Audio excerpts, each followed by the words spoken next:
बहुतेक हा असेल. प्रभू तो हा पण नाहीये. बहुतेक तो असेल. नाही, हा पण नाहीये. कोण आहे तो? तिकडे जंगलात मेंढरं चारतोय. आपण म्हणतो प्रभू तू ह्यांना का नाही निवडला, याला का नाही निवडलं, त्याला का नाही निवडलं, माझ्यात काय पाहिलं, तू मलाच का निवडलं प्रभू? माझं बॅकग्राऊंड एवढं घाण, मी एवढं पाप केलं आणि तू मला निवडलं. देवाच्या निवडवर शक कशाला करता? देवाच्या निवडवर दाविदावर तेल ओतण्यात आलं. तुम्ही जेव्हा साडीच्या दुकानात जाता, कपड्याच्या दुकानात जाता, तुम्हाला शोभल, आवडल, अख्ख्या एवढ्या महागड्या शोरूम मधून हजारो पीस तुम्ही नापसंत करून एक पीस तुमच्यासाठी निवडता.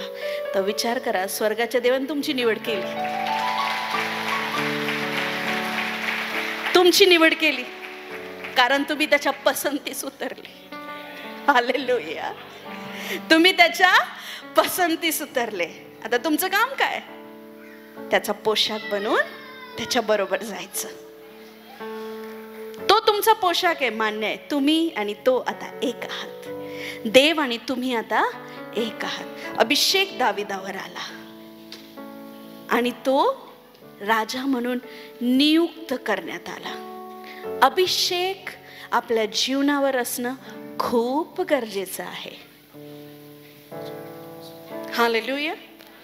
अभिषेक, मसीहा, ख्रिस्त, ह्याला हिब्रू आणि ग्रीक भाषेमध्ये लक्ष देताय? Praise the lord. मागच्यांना प्रेज द लॉर्ड. माझं तुमच्याकडे लक्ष आहे. मी आज आशिषला प्रश्न विचारला. आशिष, एक प्रश्न पडला रे मला. तो म्हणतो काय? येशू डोंगरावर प्रचार करायचे, बोलणारे ते एकटे, 5000 लोक ऐकायचे. कळत नाही मला आवाज कसा पोचत असेल. कधी प्रश्न पडलाय तुम्हाला? कोणाकडे उत्तर असेल तर प्लीज मला द्या. 5000 लोक. मला असं वाटतं जवळच्यांना येशूचा आवाज ऐकायला येत असेल, पण जे दूरवर होते ना ते इतरांना बघून बदलत असतील, येशूचं मुख पाहून बदलत असतील. हो की नाही? नाही वाटत तुम्हाला असं?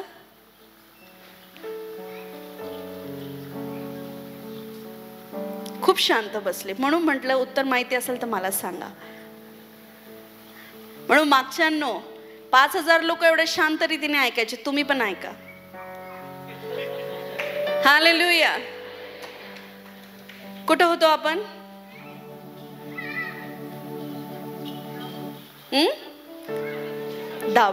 दाविदावर अभिषेक करण्यात आला. ख्रिस्त आणि मसीहा, हिब्रू आणि ग्रीक म्हणजे ज्या भाषेत शास्त्र लिहिण्यात आलं, आता आपल्याकडे ट्रान्सलेट करून आलंय, भाषांतर होऊन आलंय, पण ज्या ओरिजिनल भाषेत लिहिण्यात आलं त्याचा अर्थ आहे अभिषेकित. तो अभिषेकित. ख्रिस्त जो होता, येशू जे होते ते अभिषेकित होते. दाविदावर अभिषेक ओतण्यात आला. नीट लक्ष द्या माझ्या प्रियांनो.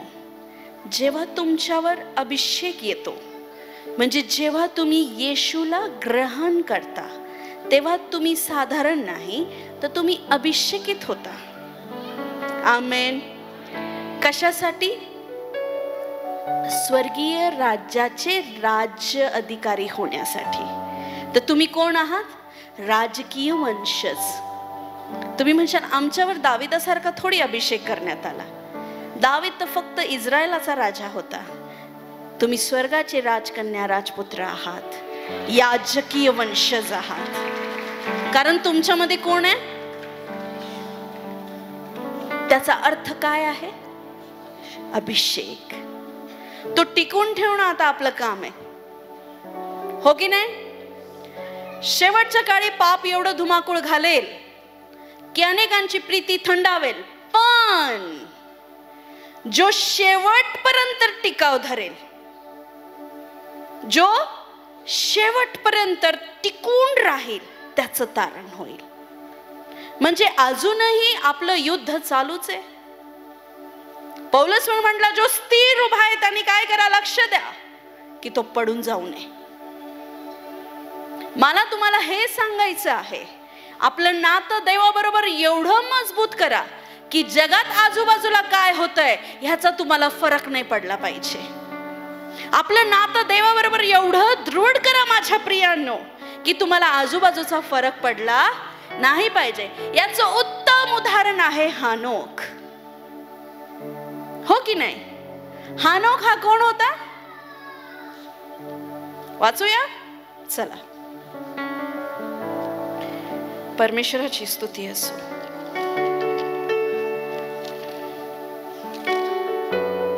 उत्पत्ती त्याचा 5वा अध्याय 21 ते 24 वचन. हानोक 65 वर्षांचा झाल्यावर त्यास मथुशलह झाला. मथुशलह झाल्यावर हानोक 300 वर्ष देवाबरोबर चालला व त्यास आणखी मुलगे व मुली झाल्या. हानोकाचे एकंदर आयुष्य 365 वर्षांचे झाले. हानोकाचं एकंदर आयुष्य 365 वर्षाचे झाले. आणि तो हानोक देवाबरोबर चालला. हानोक तो नव्हता. हानोक कोणाबरोबर चालला? सर्वजण म्हणतील हानोक कोणाबरोबर चालला? देवाबरोबर. हानोक कोणाच्या उपस्थितीत बसायचा? देवाच्या. इब्रिकरास पत्र त्याचा 11वा अध्याय 5 ते 6 वचन.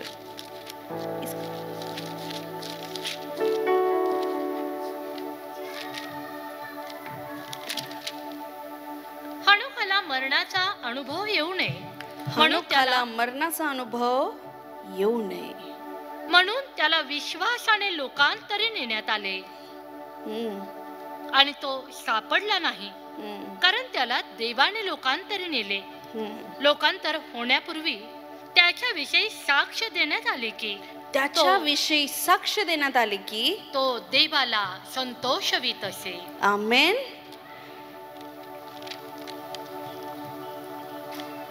अजून थोडं पुढे नेते मी तुम्हाला.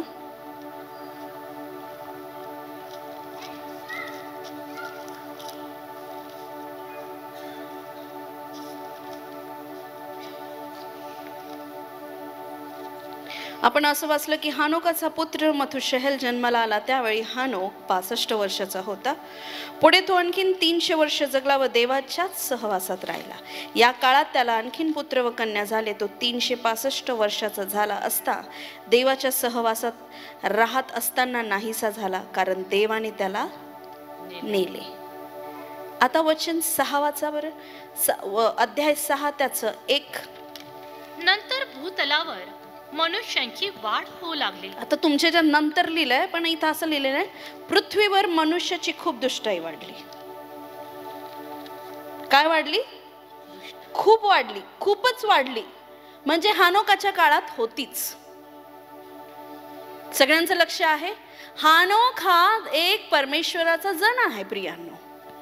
आणि पवित्र शास्त्र असं सांगतं, हानोक देवाच्या उपस्थितीतच नाहीसा झाला. त्याला देवाने नेलं, कारण तो देवाच्या सहवासात राहिला. त्याने आपलं जाळं इतर लोकांसारखं किनाऱ्यावरनच फेकलं नाही, तर तो खोल गेला. प्रभूमध्ये त्याने आपलं नातं इतकं दृढ केलं. कधी केलं? त्या दुष्टाच्या काळात, त्या दुष्टाईच्या काळात, त्या पापाच्या काळात. आज आपण पण हानोक बनलं पाहिजे. हालेलुया. आज आपलंही नातं देवामध्ये इतकं दृढ आपण केलं पाहिजे प्रियांनो, की आपण परमेश्वराला संतोष देणारे असलं पाहिजे. हालेलुया. आपलं नातं बघा, हानोकाला काय आमिष आलं नसेल का? हानोका पुढे कोणताही लोभ आला नसेल का? पण जेव्हा तुम्ही परमेश्वराच्या उपस्थितीत बसता, तेव्हा तुम्हाला त्या गोष्टी तुमच्यावर प्रभाव टाकू शकत नाही. तुम्ही लक्ष देताय? हालेलुया. बाहेरच्या जगाचा प्रभाव तुमच्यावर पडत नाही. हानोकाकडे आपण बघू शकतो. त्याला बाहेरच्या गोष्टीचा प्रभाव पडला नाही. आणि जर येशू ख्रिस्त म्हणतायत की जगात वाढल, इतकं पाप वाढल की लोक माझ्यापासून लांब निघून जातील, ज्यांचा उद्धार झालेला आहे ते सुद्धा लांब जातील, पण तुमची माझी निवड त्यासाठी नाही केलेली, हो की नाही? तुम्ही आणि मी त्यासाठी नाही निवडले गेलेलो. तुमची माझी निवड ख्रिस्तामध्ये राहून फळ आणण्याची निवड आहे. बायबल काय सांगतं? मी द्राक्षवेल आहे आणि तुम्ही फांट्या आहात. कोण आहात तुम्ही? फांट्या. द्राक्षवेल कोण आहे? येशू. जर तुमचं जीवन त्या वेलाशी जुडलेलं असेल तर तुम्ही फळ घेऊन याल. हालेलुया. आज तुम्ही जर प्रभू येशू मध्ये आहात तर तुम्ही तुमचं जीवन अजून दृढ केलं पाहिजे. जे प्रभूला आवडत नाही ते करू नका, जे देवाला आवडत नाही ते करू नका, आणि तुमचं जीवन अजून दृढ करा. आमेन. हालेलुया. वाचायचं का आपण तो दाखला? काढा बरं योहान.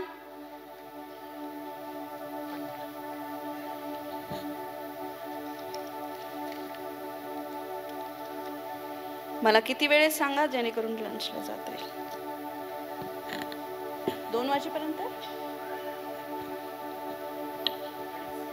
ओके.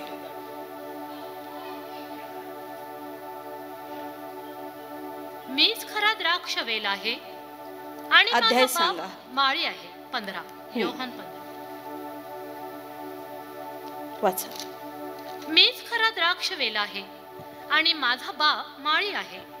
माझ्यातील फळ न देणारा प्रत्येक फाटा तो काढून टाकतो आणि फळ देणाऱ्या फाट्याला अधिक फळ यावे म्हणून तो प्रत्येकाला साफसूफ करीतो.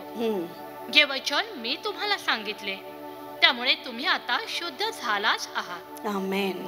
तुम्ही माझ्यामध्ये राहा आणि मी तुम्हामध्ये राहील. जसे फाटा वेलात राहिल्या वाचून त्याला आपल्या आपण फळ देता येत नाही, हा, तसे जसा फाटा वेल्यात राहिला वाचून त्याला आपले आपण फळ देता येत नाही, तसे माझ्यामध्ये राहिल्या वाचून तुम्हालाही देता येणार नाही. प्रत्येक मनुष्याला, प्रत्येक पृथ्वीवर असणाऱ्या माणसाला ख्रिस्ताची गरज आहे.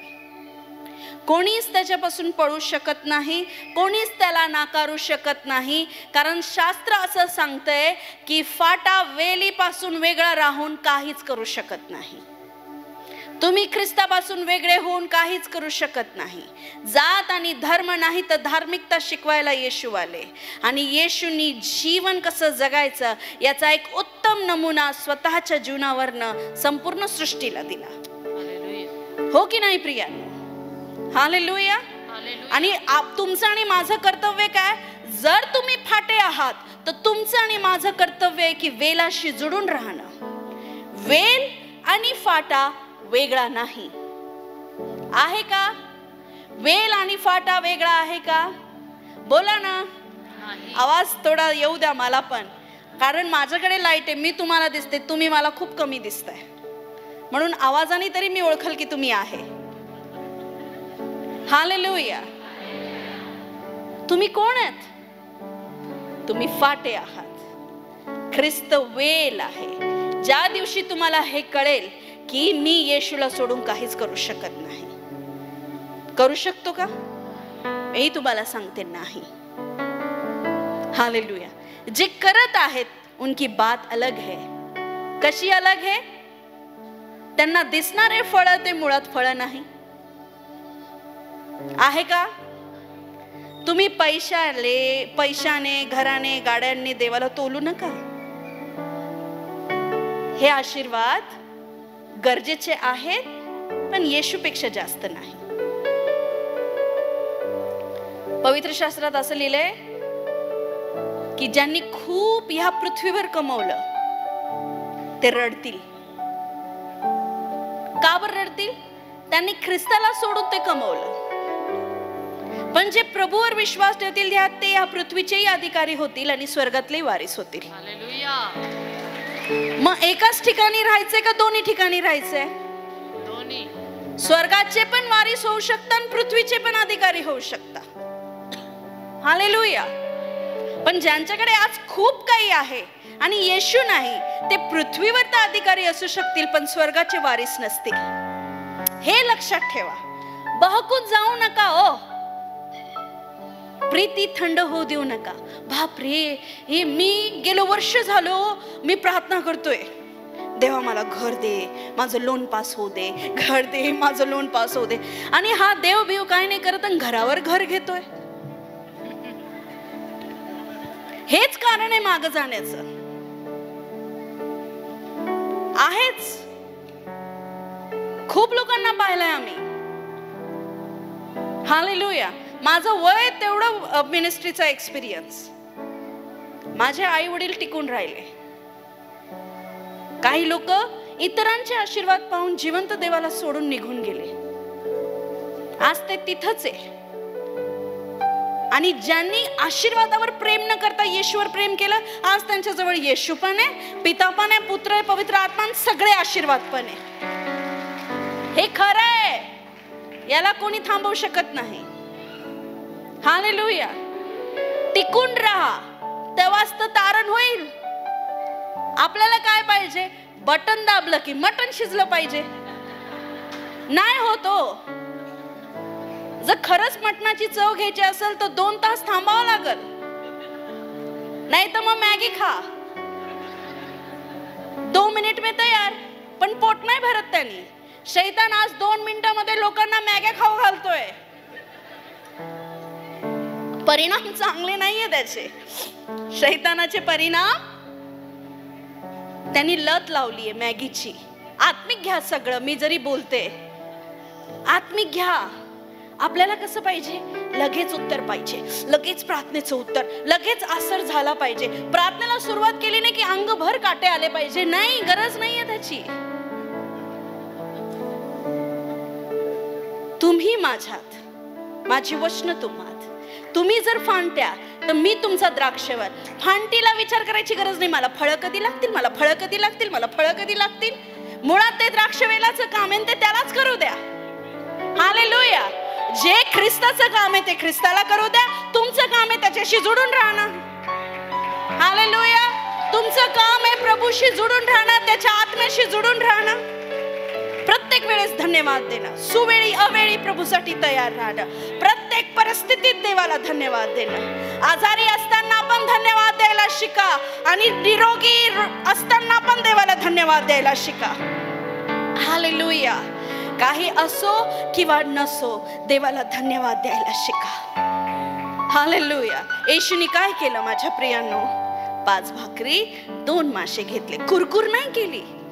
देवा, तू मला एवढ्या लोकांना सुसमाचार द्यायला लावला, मला ह्या पृथ्वीवर तू एवढं काम द्यायला पाठवलं, या एवढ्यांना खाऊ घालायला तू मला पैसे का नाही दिले? ही अरेंजमेंट का नाही केली प्रभू? प्रभूला माहिती होतं जो एवढ्यांना पाठवू शकतो तो एवढ्यांना खाऊ पण घालू शकतो. हालेलुया. म्हणून त्यांनी थोडकं उचललं, 5 भाकरी 2 मासे उचलले आणि काय केलं?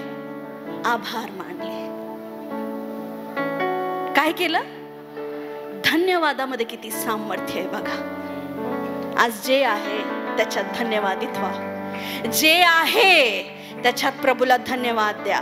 एक वेळ येईल खाऊन पिऊन 12 टोपल्या 7 टोपल्या आणि 60 तुम्ही बनवून ठेवशाल. हालेलुया. प्रभू काय म्हटला? खरा विश्वासणारा तोच जो सगळं सोडून माझ्या मागे येतो. पण जो अन्न वस्त्र निवारा याची चिंता करतो तो विश्वासणारा नाही. प्रभू बोलला तुम्ही ना खमीरापासून सावध राहा. शिष्य बोलले हा भाकरीच्या खमीराबद्दल बोलतोय वाटतं. प्रभू बोलला अरे काय तुम्ही मला पाहिलं नाही? मी 7 भाकरीत 4000 जेव घातलं, 5 भाकरीत 5000 जेव घातलं. तुम्ही पाहिलं नाही? ते दिवस आठवा जेव्हा तुम्ही कोणीच नव्हते आणि येशू तुमच्या बरोबर होते. छोट्याशा प्रार्थनेने तुम्हाला खूप शांती आली. ते दिवस आठवा आणि धन्यवाद द्या. मोठ्या चमत्काराचे वारीस, मोठ्या चमत्काराचे वारीस व्हा. हालेलुया. हालेलुया. थोडक्या गोष्टीमध्ये देवाला धन्यवाद द्या. तुमचं काम आहे फांटी बनवून राहणं. माझ्या वडिलांचा मला परवा फोन आला यायच्या आधी, आणि ते मला शिकवत होते